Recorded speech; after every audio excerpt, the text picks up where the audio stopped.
Throughout history, cities have been built to be inhabited, to be used for work, and to connect people.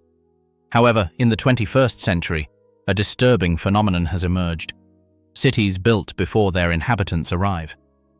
The island in China with over 400 residential buildings devoid of people is the clearest example of this paradox. A place where everything is ready, except life. Today we will explore these complete yet lifeless spaces to understand what forces shape such cities. Should a city be built anticipating the future, or wait for people to make it their own? Let's begin.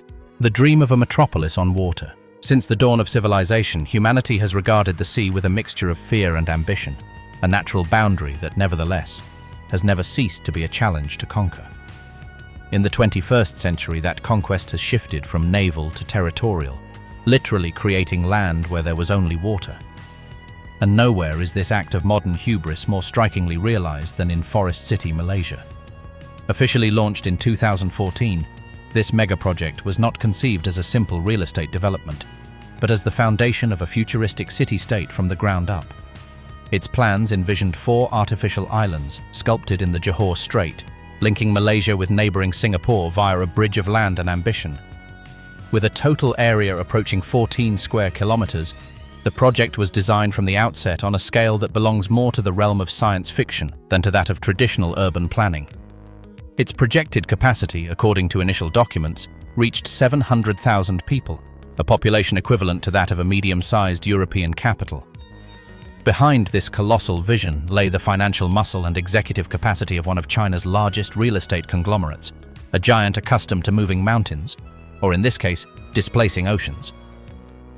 Forest City embodied a new model of urban expansion, one that did not seek to adapt to an existing topography or a pre-established community, but rather created it ex nihilo, on the water, with a speed and confidence that only globalized capital and 21st century engineering could afford. It was the promise of a new world, orderly, green and efficient, that would rise from the sea to become a magnet for progress in the heart of Southeast Asia. The paradox of the complete landscape. The aerial view of Forest City is, without a doubt, imposing. Perfect rows of residential towers, clad in glass and steel, stand like soldiers facing the coastline, reflecting the tropical light on their pristine facades. Between them, wide avenues snake inland, connecting spaces designated on the plans as parks, commercial zones, and leisure centers. The infrastructure, from the streets to the power lines, appears complete, finished, awaiting only the hum of life to activate. It is the photograph of a city of the future, neat and predictable. However, upon descending to ground level, the narrative shifts radically. That geometric perfection translates into disproportionately wide streets, swept by the sea breeze, but not by traffic. The meticulously landscaped parks lack the cheerful wear and tear of children or the footprints of strollers. The shops on the ground floors of these skyscrapers display closed shutters, blank signs, and dark interiors. The silence, broken only by the constant crashing of the waves or the distant hum of construction elsewhere in the complex, becomes a physical, palpable element. What from the air appears as an urban organism ready to function, on the ground feels like a monumental stage set, a backdrop awaiting its actors. This fracture between image and experience defines the essence of the place. More than a decade after construction began, the promise of 700,000 inhabitants has faded into a much more modest and elusive reality. The most generous estimates speak of tens of thousands of permanent residents, a minuscule fraction of the designed capacity. Vast sections of the city, complete in its structure, remain in almost absolute stillness, with entire apartment blocks whose windows have never seen the light of day. Forest City thus stands not as a failed city, but as a materialized paradox, an urban entity almost complete in its physical dimension, in its cement and asphalt hardware, but profoundly incomplete in its social software, in the chaotic, vital, and unpredictable flow that we call life. The repeated model, speed versus demand. The story of Forest City transcends its geographical location to become the archetype of a global phenomenon. Its emptiness is not the result of poor execution or flawed design. In fact, the construction quality is often impeccable. The root of the phenomenon is deeper and more systemic. It is the consequence of a construction speed that operates on a timescale alien to the human rhythms of the settlement and the community. Forest City is the clearest embodiment of what we might call advanced urbanization, a model in which planning, financing, and construction capacity advance at breakneck speed, creating complete physical realities under the premise that demand will follow, almost by the law of economic gravity.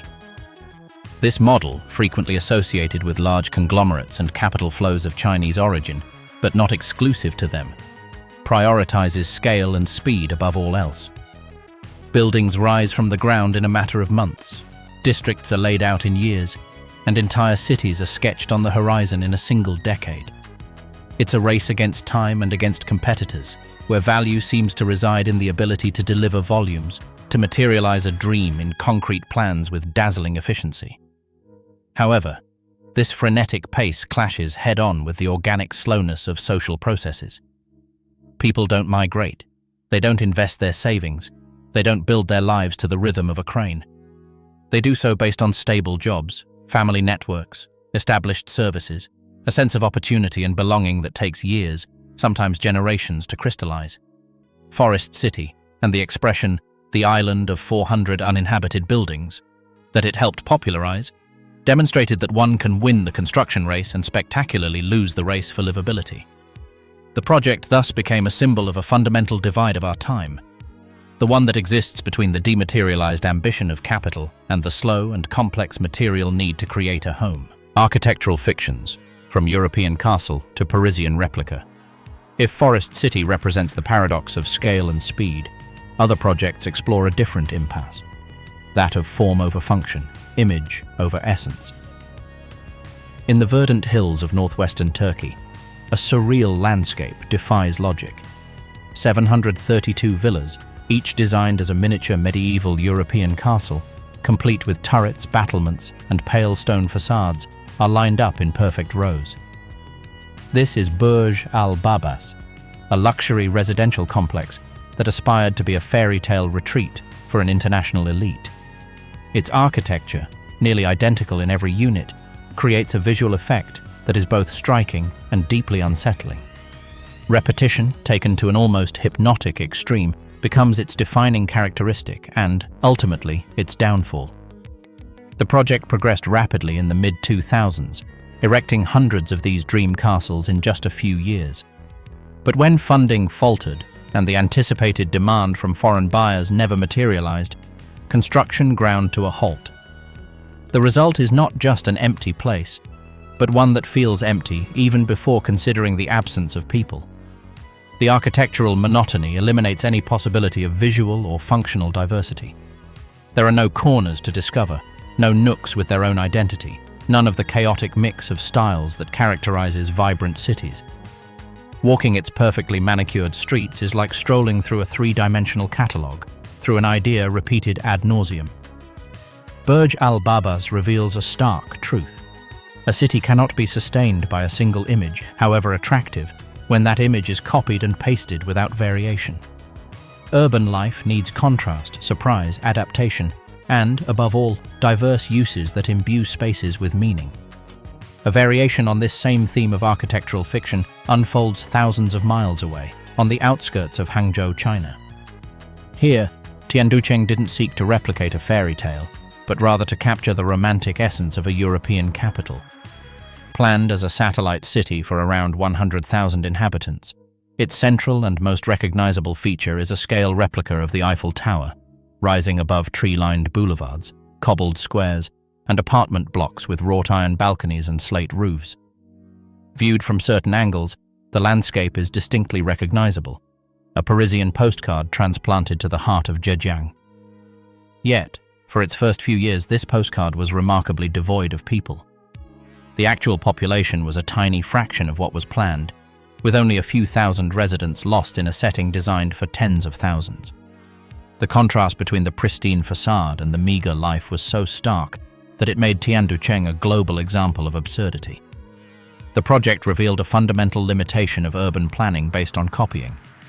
You can replicate the silhouette of a city, its architectural vocabulary, even its street furniture, but you cannot replicate by decree the history, the culture, the shared habits and the social networks that give warmth to those stones.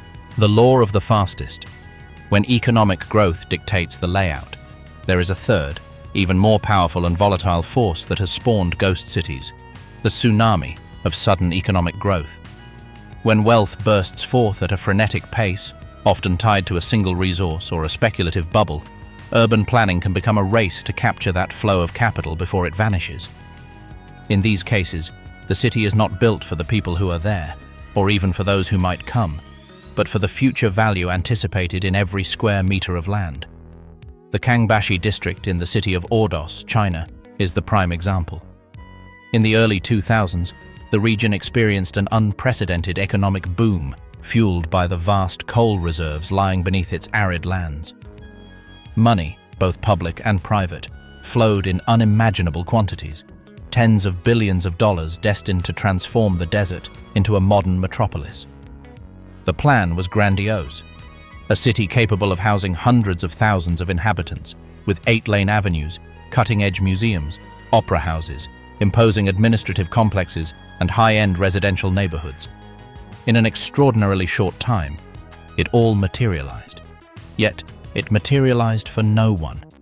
The existing population in the region was small and had no reason to move to this new district of glass and steel. The plans had assumed that the mere existence of the infrastructure would automatically attract people, like a magnet. But by 2010, the disproportion was obscene. Government buildings spanning thousands of square meters operated with a handful of officials. State-of-the-art theaters remained unused. The streets, as wide as runways, were traversed by more garbage trucks than private cars. Kangbashi became infamous as the world's largest ghost town. Its failure was not one of logistical calculation, but of philosophical principle. It was built following the pure logic of economic growth, under the illusion that the economy instantly generates citizenship. The Late Awakening. Cases of gradual occupation. The ghost town narrative is not always an ending, but often a prolonged and painful interlude. There are places where emptiness, after years of absolute dominance, begins to yield ground to a slow, hesitant, yet tangible occupation. These cases offer a different lesson. The physical city can wait, and sometimes after a long wait, life finally arrives. On the outskirts of Madrid, the Chesenia development, known during the financial crisis as a symbol of the Spanish real estate bubble, boasted more than 13,000 planned homes to accommodate tens of thousands of new residents. After the collapse of 2008, that dream froze. For years, its streets were concrete corridors between silent facades, a monument to the disconnect between planning and economic reality. However, the context changed again. Unsustainable pressure on the housing market in the Spanish capital decades later spurred a gradual occupation. Today, Chesenia is home to more than 15,000 residents and has, at least formally, shed its ghost town label. A similar process, albeit for different reasons, has been observed in the Asian giants we are analyzing. In Ordos Kangbashi, the slow diversification of the local economy beyond coal, along with administrative relocation policies, has attracted tens of thousands of inhabitants to its once deserted spaces. Tianducheng, China's answer to Paris, has seen its population grow far beyond the few thousand of its early years, finding a niche as a bedroom community for Hangzhou. The cost of recovery. Social versus physical infrastructure. Once people arrive, the real test for these forward-thinking cities begins. They face the challenge of building, on the fly and with delays, what every organic urban community generates simultaneously: social infrastructure. This is everything that isn't concrete or wiring. The public transport networks that connect homes to jobs, the schools and health centers that serve families, the local shops that spring up out of necessity, the leisure spaces that become filled with shared habits, and, critically, the local employment opportunities that anchor people to the place. Chesenia is a textbook example of this deferred cost. The massive influx of residents was not accompanied by a corresponding supply of services. The new inhabitants found housing, but with an insufficient public transport supply, forcing them to rely on private cars to get to their jobs, many of which were still in Madrid. Educational and healthcare facilities arrived later, forcing families to manage long commutes or wait on waiting lists. The creation of a vibrant commercial fabric, beyond a few basic supermarkets, has been a process that has taken years. The municipality has been forced to make prolonged and costly adjustments, injecting public resources to correct the imbalances that the initial development model ignored. The cost of recovery is not measured only in euros, but in daily quality of life, in time lost in traffic jams, in the fragility of community ties when everything has to be done. An even more revealing case of this dichotomy between the physical and the social is Songdo, in South Korea. Conceived from scratch on land reclaimed from the sea, Songdo is the opposite of an abandoned project. It is the quintessential smart city, a 21st century urban laboratory with sensors on every corner, a pneumatic waste collection system, green certified buildings, and a meticulously efficient design. Its physical and technological infrastructure is, without a doubt, state-of-the-art. And yet, for much of its first decade, Songdo was described by both residents and visitors as surprisingly quiet, even cold. Despite housing over 160,000 people, large areas of its parks and squares remained largely unused, and the chaotic vibrancy of a traditional Korean city was conspicuously absent. The invisible barrier. Cities for elites and the spectre of disconnection. There is a type of urban void that doesn't arise from a lack of planning or a disjointed pace of development, but from a conscious and exclusionary decision. It is the void of social disconnection, the one that occurs when a city is designed, from its inception, as an enclave for an economic elite, erecting invisible but insurmountable barriers that separate it from the surrounding social fabric. The clearest example of this model stands off the coast of Lagos, Nigeria. Echo Atlantic is a new city built on land reclaimed from the Atlantic Ocean, a wall of luxury and technology against coastal erosion and the uncontrolled growth of the African megacity. With an investment of billions of dollars, its plans promise state-of-the-art modern infrastructure, security, and a highly controlled urban environment for hundreds of thousands of future residents. However, from its earliest phases, Echo Atlantic revealed an insurmountable tension. Housing and land prices reached levels unattainable for the vast majority of the Nigerian population, whose average income is a tiny fraction of what is needed to afford this new district. The profile of potential residents was thus limited to an extremely small economic elite, expatriates, and international corporations. As a result, large areas of this technically flawless project remain underutilized, not due to construction flaws or a lack of abstract demand, but due to a disconnect from the real social base of its surroundings. Echo Atlantic doesn't struggle with emptiness due to a lack of people, but rather with the inability to find its people within a cost structure that excludes them by design. This project illustrates a terminal risk of tabula rasa urbanism, that a city can be visually stunning and technically impressive, but fail to integrate economically and socially into the surrounding ecosystem. The synthesis of the paradigm, Chenggong. To grasp the full essence of this 21st century urban paradox, we must look to a place that is neither the emptiest nor the most famous, but perhaps the most representative.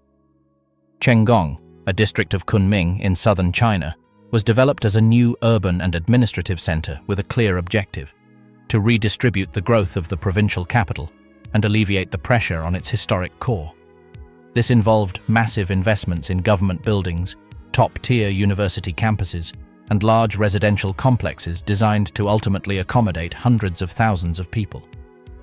By 2023, the district's population exceeded 700,000, a figure that denotes undeniable demographic success, real and substantial growth.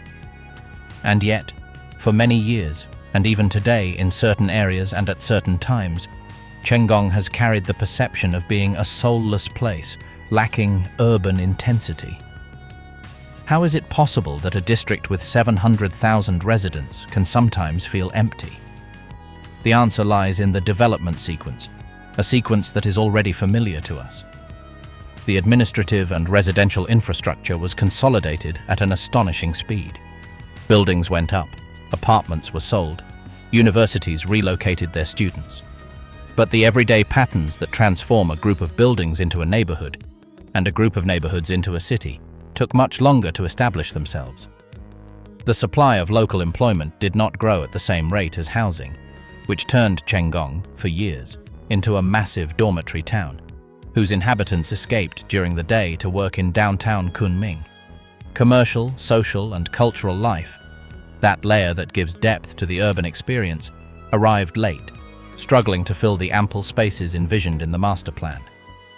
Chenggong is not a failure. It is the perfect synthesis of all the cases analyzed. In concluding this journey through continents and economic models, a common idea emerges above all the cases. Cities are not defined by the amount of concrete poured or by the height of their silhouettes against the sky.